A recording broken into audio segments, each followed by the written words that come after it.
Complain मेरे पास पहले से भी आए और स्पष्ट लिखा हुआ है कि 200 मीटर के अंदर किसको कृषि कहा जाता है, किसको आवासीय कहा जाता है, बेवकूफ बनाए, कम पढ़े लिखे लोगों को बेवकूफ बनाया जा सकता है। रजिस्ट्री कार्यालय में आए दिन कंप्लेन आ रहा है कि इसमें जो है, और खास करके भारतमाला प्रोजेक्ट में तो सभी जेल जाने वाले हैं। उन्हें कैसे नगर पंचायत की जमीन को, नगर परिषद जो ढाका है इसकी जमीन को इन्होंने कृषि का जमीन दिखा दिया, तो सभी जेल जाएंगे जिन लोगों ने काम किया है। और जो लोग चुप थे उनसे चुनाव के समय लोग सवाल करेंगे कि आप चुप क्यों थे, आप हमारे विधायक थे, आप हमारे जनप्रतिनिधि थे, आप हमारे पूर्व विधायक थे, आप हमारे सांसद थे, पूर्व सांसद थे, आप चुप क्यों थे? जब हमारे ऊपर अत्याचार हो रहा था तो आप चुप क्यों थे? घूसखोर अफसरों को ऐसा सबक सिखाया जाएगा कि ढाका की इस धरती से पूरे बिहार में एक तहलका जाएगा, एक मैसेज जाएगा कि भाई भ्रष्टाचार के खिलाफ अगर जनता जागरूक हो गई तो 1 रुपया घूस कोई न देगा, न आपको मांगने की हिम्मत होगी।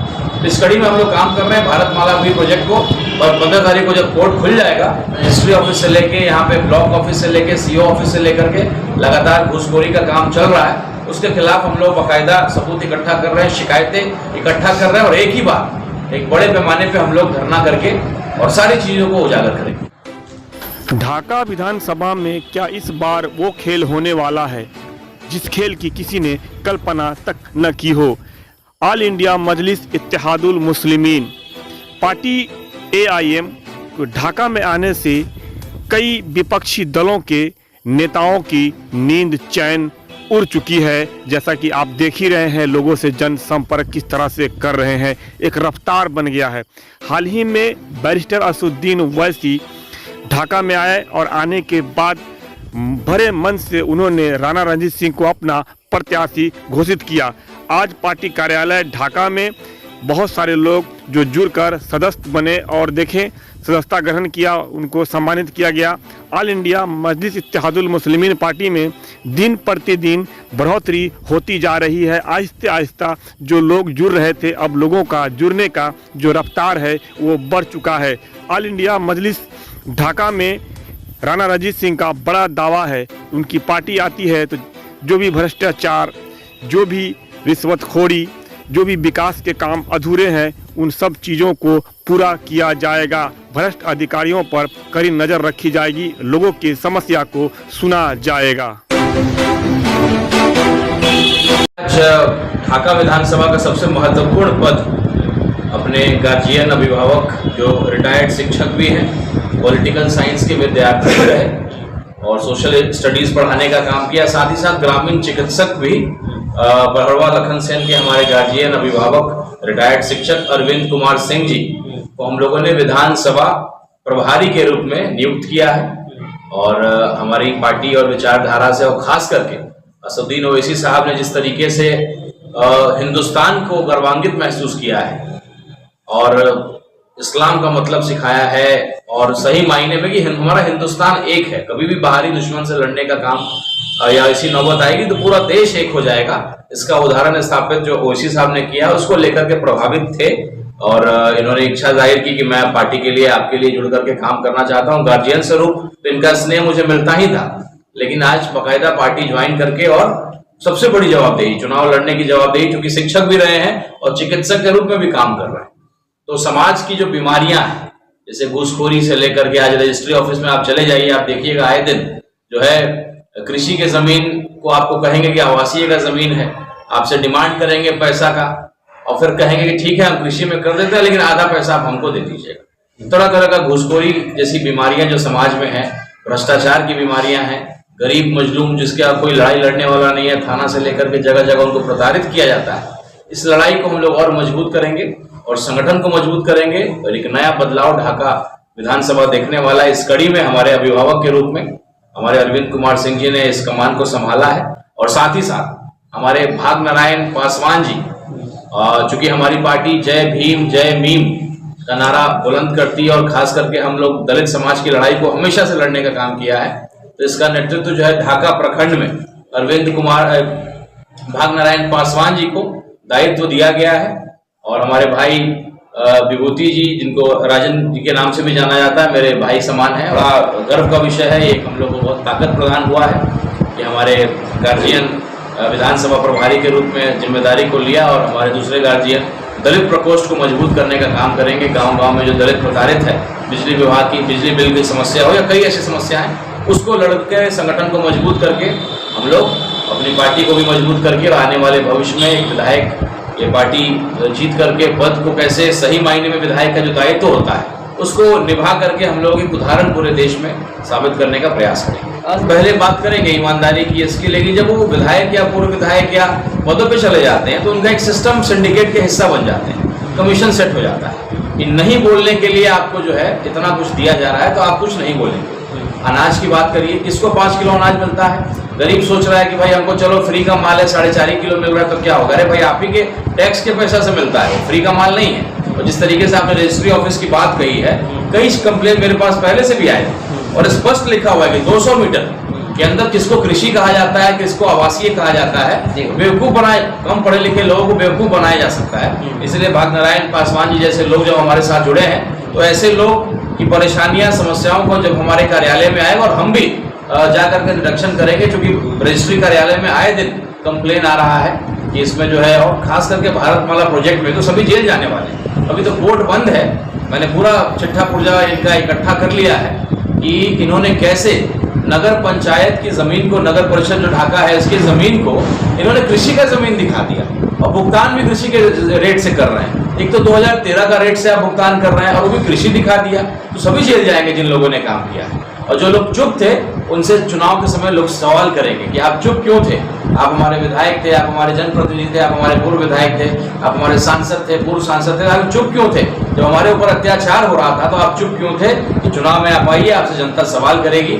हम लोग एक नया अंदाज, एक नया तरीका, एक नया ताकत और जनता के हाथ में ताकत देना चाहते हैं। ऐसे तमाम भाई जिनको प्रताड़ित किया जाता है, आप आइए, आरटीआई से लेकर के सारी सुविधाएं हमारे पास हैं, हमारे कार्यालय आप आके तो देखिए, आपको हर चीज का समाधान मिलेगा। ऐसे घूसखोर अफसरों को ऐसा सबक सिखाया जाएगा कि ढाका की इस धरती से पूरे बिहार में एक तहलका जाएगा, एक मैसेज जाएगा कि भाई भ्रष्टाचार के खिलाफ अगर जनता जागरूक हो गई तो 1 रुपया घूस कोई न देगा, न आपको मांगने की हिम्मत होगी। इस कड़ी में हम लोग काम कर रहे हैं भारतमाला भी प्रोजेक्ट को, और 15 तारीख को जब कोर्ट खुल जाएगा तो उसमें हम लोग इसमें आगे सुनवाई करेंगे। और रजिस्ट्री ऑफिस से लेके यहाँ पे ब्लॉक ऑफिस से लेके सीओ ऑफिस से लेकर के लगातार घूसखोरी का काम चल रहा है, उसके खिलाफ हम लोग बाकायदा सबूत इकट्ठा कर रहे हैं, शिकायतें इकट्ठा कर रहे हैं और एक ही बार एक बड़े पैमाने पे हम लोग धरना करके और सारी चीज़ों को उजागर करेंगे। और साथ ही साथ एक एक गली का मैनिफेस्टो हम तैयार करेंगे कि इस गली की समस्या क्या है, इस पंचायत की समस्या क्या है, प्रखंड की, विधानसभा की। तो इस तरीके से बहुत माइन्यूट लेवल पे हम लोग काम कर रहे हैं। लोकसभा का चुनाव 20 दिन का चुनाव था, बहुत सारी प्लानिंग थी,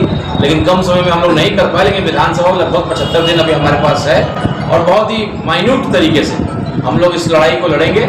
और आप पत्रकार भाइयों का साथ मुझे मिले, बस यही आपसे आग्रह है, क्योंकि कोई भी लड़ाई को आगे तक पहुंचाने में पत्रकार भाइयों का सबसे अहम भूमिका रहता है। क्या लग रहा है, जिस तरह से आपके पार्टी में एकाएक लोग जुड़ते जा रहे हैं, इसका परिणाम क्या लग रहा है? जैसे कि मुस्लिम पार्टी कही जाती है, लेकिन ज़्यादा संख्या में हिंदू है जो जुड़ रहे हैं, क्या मैसेज दे रहे हैं? और विधानसभा में एआईएम के आने से कहीं ना कहीं खौफ तो बना है, क्या कहेंगे? देखिए, ईमानदारी से कोई लड़ाई लड़ता है तो समय लगता है, लेकिन अंततः जीत जो है सत्य की होती है। और हम लोग यहाँ हिंदू मुसलमान करने नहीं आए, हम लोग यहाँ विकास की बात करने आए, जनता की हक और जनता की ताकत जनता को लौटाना चाहते हैं। तो जब ईमानदार प्रयास को लोग देखते हैं तो सराहते हैं। और इस तरीके के जैसे हमारे गार्जियन आज हम लोग के पास आए हैं, एक बड़ा दायित्व इन्होंने लिया है। और कई लोग भी, हिंदू का तो फौज खड़ा हो जाएगा, बगल में हमारे विभूति भाई खड़े हैं, नौजवान तो लाइन लगा के खड़े हैं। खास करके मेरे समाज तो मेरा परिवार की तरह है, लोग उंगली उठाते होंगे, उनको मैं बहुत जल्दी, मैं चाहता हूं कि पहले आप सवाल तो करिए और इतना जबरदस्त जवाब दूंगा कि आपके सवाल का धज्जी उड़ जाएगा। भारतमाला में क्यों नहीं कुछ बोला? आज 5 किलो अनाज नहीं मिलता, क्यों कुछ नहीं बोलते हैं? आज रजिस्ट्री ऑफिस में घूस मांगा जाता है, कृषि जमीन को कहा जाता है कि आवासीय को कहा जाता है कमर्शियल में रजिस्ट्री करा लीजिए। इतना घूसखोरी हो रहा है तो आप क्यों कुछ नहीं बोलते हैं? आप पैरवी करते हैं तो आंख मार के पैरवी करते हैं कि भाई खाली दिखावा कर रहे हैं कि जनता का पैरवी कर रहे हैं, काम मत करना, क्योंकि कमीशन आप लेके बैठे हुए, तो कहाँ से आप पैरवी कर पाइएगा? जिस तरीके से राणा जी चिल्लाता है, डंके की चोट पे बोलता है, क्योंकि ईमानदार है। तो अगर आप ईमानदार होंगे तभी आप उंगली उठा सकते हैं, अपने सवालों से, अपने कलम से, अपने आरटीआई से, लोक शिकायत से आप अफसर का कॉलर पकड़ सकते हैं। आपके कहने का अर्थ है जितने भी अभी जो प्रेजेंट में सत्ता पर बैठे हुए हैं, जीते हुए हैं, वो सब इसमें सम्मिलित है। अगर बताइए 5 किलो अनाज अगर नहीं मिलता है तो आप चुप क्यों हैं? अगर आपको कमीशन नहीं मिलता है तो, अगर बिजली विभाग में लोगों को प्रताड़ित किया जाता है, गलत बिजली बिल दे करके उनको सिरिंज से खून चूसा जाता है, तो आप चुप क्यों हैं? या तो बहुत बड़ा कमीशन ले रहे हैं, और नहीं तो फिर ईमानदार बन जाइए, कम से कम अंत के 6 महीना तो ईमानदार बन जाइए। तो अब तो बोलना शुरू करिए, कम से कम ढाका में राणा रणजीत सिंह के आने के बाद इतना तो हो गया है कि अब सब विधायक लोग जो है निकल गए, माफी मांगना शुरू कर दिया, अपने कमियों को बताना शुरू कर दिया, अपनी गलतियों को स्वीकारना शुरू कर दिया, तो इतना तो हो गया है। आज पूरे बिहार के 243 विधानसभा में मुझे लगता है कि ढाका जो है गर्माहट जो है चुनाव का महसूस कर रहा है। क्यों?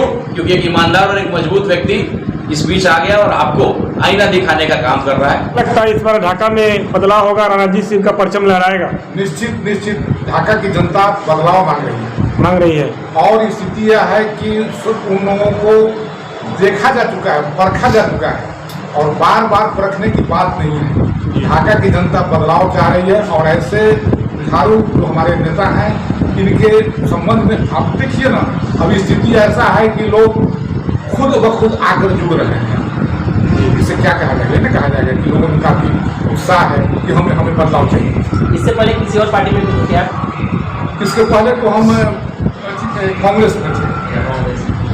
वैसे हम पेशा से शिक्षक थे, और शिक्षक के नौकरी करने के जब नौकरी ज्वाइन कर लिए तब सबके मौका हमको मिला, तो पार्टी में सब खत्म हो गया। उसके बाद ज्वाइन करके वहाँ से जब रिटायर करके आए तो फिर वही निगरानी चिकित्सक के रूप में अभी आज भी काम कर रहे हैं। सर, आप शिक्षक हैं, देश में एक मैसेज फैला हुआ है हिंदू मुस्लिम को लेकर, खास करके एआईएम पार्टी जो है इसको मुसलमानों की पार्टी बताई जाती है, इसको लेकर लोगों को गुमराह किया जाता है। लेकिन आप इस पार्टी में आए, शिक्षक है, आपका दायित्व बनता है कि एक अच्छा मैसेज दे। इस पार्टी में आप आए हैं, इस पार्टी में आए उस नाते नहीं, इस पार्टी की जो खूबियां हैं वो जरा बता दें ढाका विधानसभा वासियों को।